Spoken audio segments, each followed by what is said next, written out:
What is batching oil for? After hackling, fibre is dosed with a mix of oil, water and commonly a small quantity of emulsifier. It's left to stand for a period of time to fully absorb the oil. This is known as piling. Oil is required to soften the fibre so it can be processed and spun to yarn. It provides a critical role in maintaining flexibility, strength and longevity of products made from the yarn, including rope, and should not be removed. Jute batching oil, also known as white petroleum, mineral oil, machine oil, etc., is produced by fractional distillation. It's more expensive than regular petrol fuel, higher octane, and used as a lubricant and an alternative to kerosene in jet fuel. JBO contains 5 more hydrocarbon atoms than ordinary petrol. The alternative to JBO is vegetable oil treatment, with the following oils possible. Castor oil pressed from ricin beans, commonly used as a laxative. Palm oil, a derivative of the mesocarp of the fruit of oil palms. Environmental groups stress it is a significant contributor to deforestation, biodiversity loss and human rights violations. Rice bran oil, where enzymes rapidly break down triglycerides in the fat, releasing free fatty acids, accelerating rancidity within 90 days. Cold-pressed soybean oil, used successfully in VOT jute batching since 1990 and supplied via a UNESCO program. Cost per tonne jute fibre batched using soybean is currently 3 times more expensive than using JBO.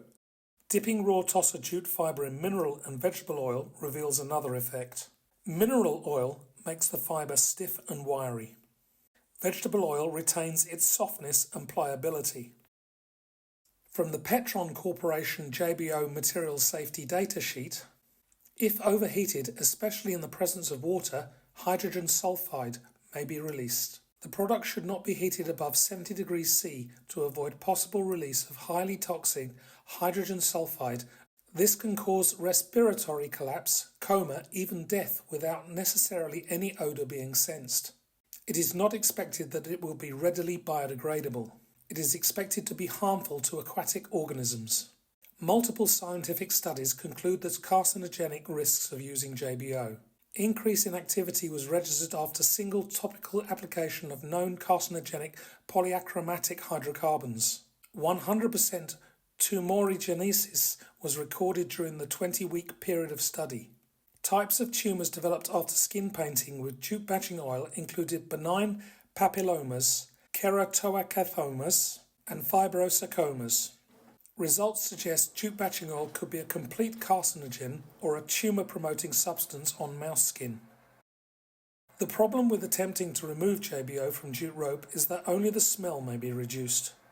Above 38 degrees C, baking will release harmful toxic vapours. As with oil spill cleanup, only detergent can totally remove the residue. Even after boiling, drying under tension and finishing with jojoba oil and beeswax, some users can still suffer anaphylactic shock. You may also hear a crackling sound from the rope under load. This is filament breakage caused by the critically important oil content having been reduced or removed. The ethics of using JBO are highly questionable. Not only pollution and the environmental effects, but also the working conditions in manufacturing. High-quality vegetable oil-treated jute rope requires skilled staff and attention to detail in production. Even in Bengal, retention of employees requires good pay and conditions. While the World Trade Organization accuses China of using predatory policies, it remains an open secret in industry. This not only affects EVs and semiconductors, but also jute rope. Heavily subsidized for export by the People's Republic of China in order to undermine foreign manufacturing, horticultural loose-lay JBO heavy twine is produced in Jiangsu province and bulk procured by a Japanese corporation before distribution to high street general rope vendors unaware of the source. The result is so cheap it becomes impossible to calculate real costs. To know where your rope is coming from and how it's made, it is advisable to ask to see its production. Thank you for watching.